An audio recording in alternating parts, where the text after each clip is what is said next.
Langsung saja, langkah pertama adalah patching.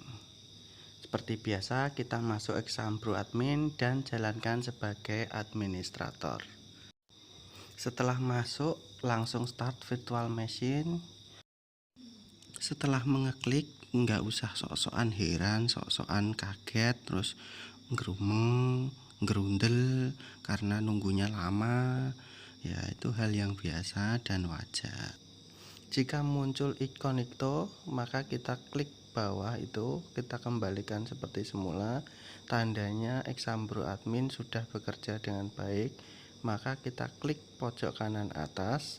Nah, muncul exit. Nah, kita keluarkan.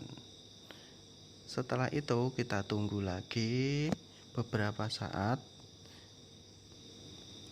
Maka akan muncul layar seperti ini, yaitu CBT Synchron Update. Sebelum mulai mengupdate, kita perhatikan pojok kiri bawah itu harus ada versi 13.00.1. Angka ini menunjukkan bahwa VHD kita benar-benar fresh atau benar-benar baru diekstrak dari awal. Nah, setelah itu kita bisa lanjutkan dengan mengeklik pembaharuan. Nah, tunggu saja, maka akan muncul seperti itu.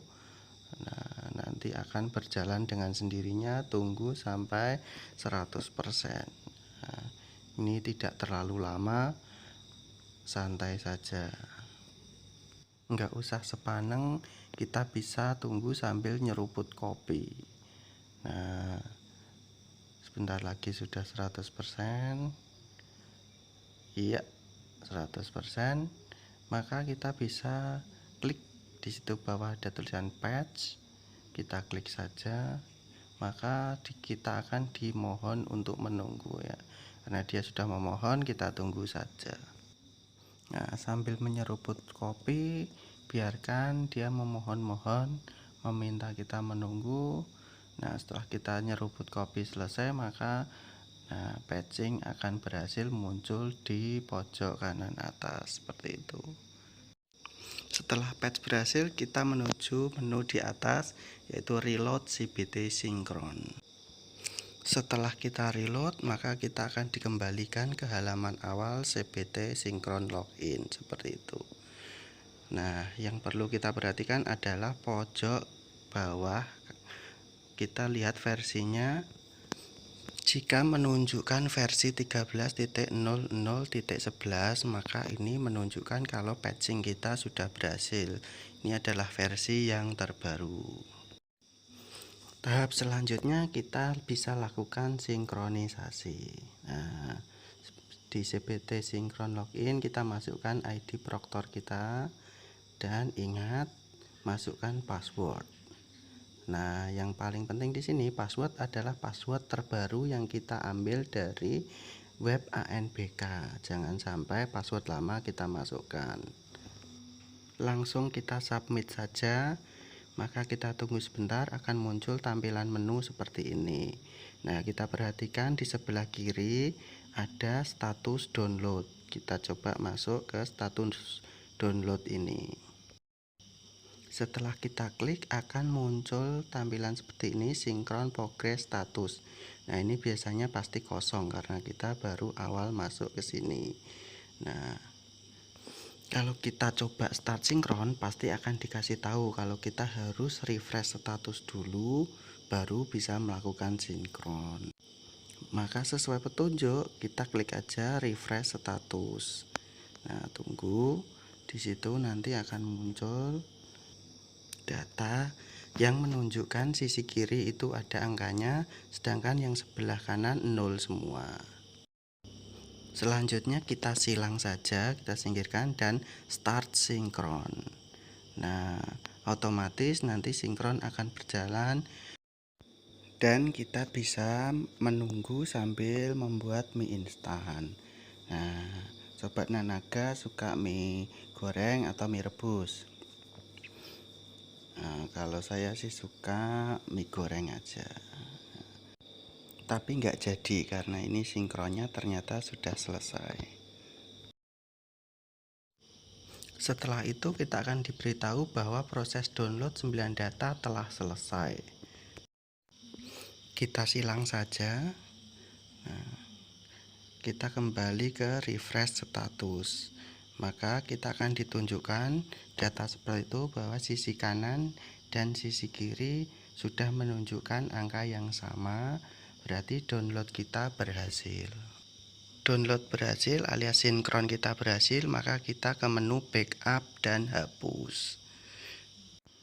Tampilannya seperti itu. Maka kita perhatikan di situ ada tombol biru tulisan backup, kita klik saja, maka backup akan segera berjalan. Nah, ditunggu cuma sebentar. Backup sudah selesai, silahkan mendownload data dengan klik di sini. Ya, kita baca saja di sini. Maka nanti di pojok kiri bawah akan muncul bahwa backup data sudah berhasil dilakukan. Langkah selanjutnya adalah transfer response. Nah, perlu diingatkan kembali untuk melakukan transfer response kita memerlukan sebuah flash disk. Flash disk ini ukurannya minimal 8 GB. Nah, kalau tadi kita masih berada di Exambro admin, maka kita harus keluar dulu atau masuk ke normal view dengan password N0RM4L. Nah, kita bisa masuk ke folder ini, baru kemudian di menu flash disk kita klik kanan, maka akan muncul seperti itu. Kita masuk ke menu format. Nah, format ini ada tekniknya. Awalnya kita ubah dulu file system ini, awalnya FAT32, kita tukar ke NTFS. Setelah itu kita bisa lakukan mulai start. Kita lakukan format, maka kita akan diberi peringatan bahwa kalau melakukan format kita akan menghapus semua data yang ada di dalam flash disk ini. Oke, nggak apa-apa. Nah, setelah itu format akan berjalan. Nah, format komplit.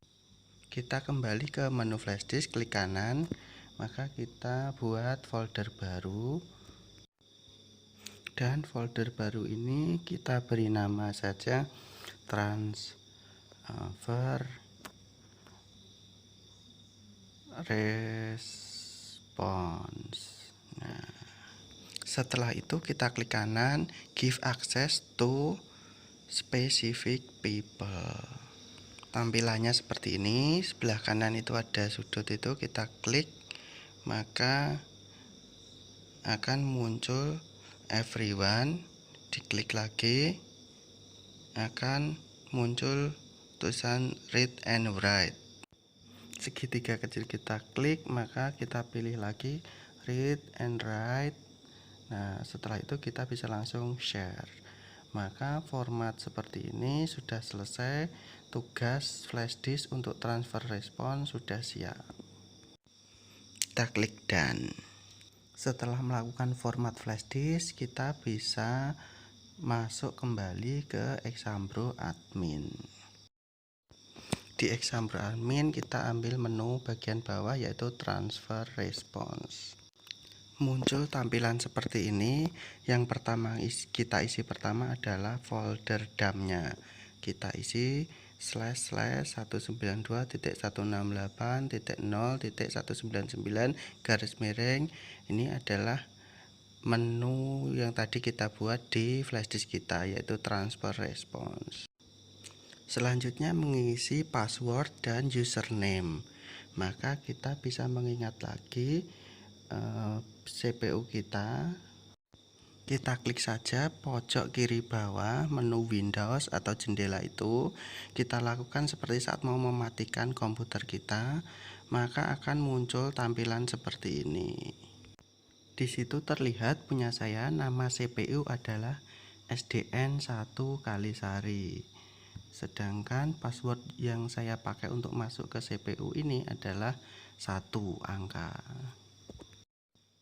Password ini kita tunjukkan, nggak masalah, karena ini adalah hardware, jadi nggak akan bisa dijangkau dengan software atau online nggak bisa.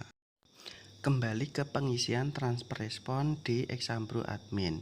Passwordnya kita isi 1 dan username sesuai CPU saya isi SDN 1 Kalisari.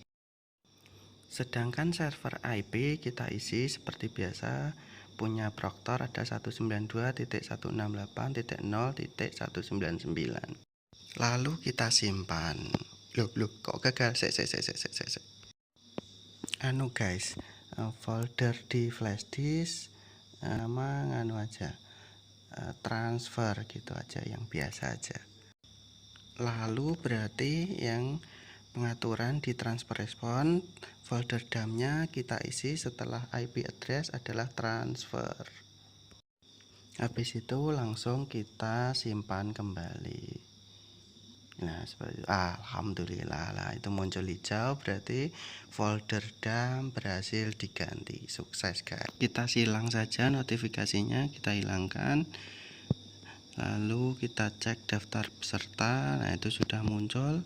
Kita cek juga status tes. Nah, status tes ini sudah mulai muncul. Berarti pengaturan kita sudah berhasil. Komputer Proctornya ini sudah siap pakai. Selamat bekerja.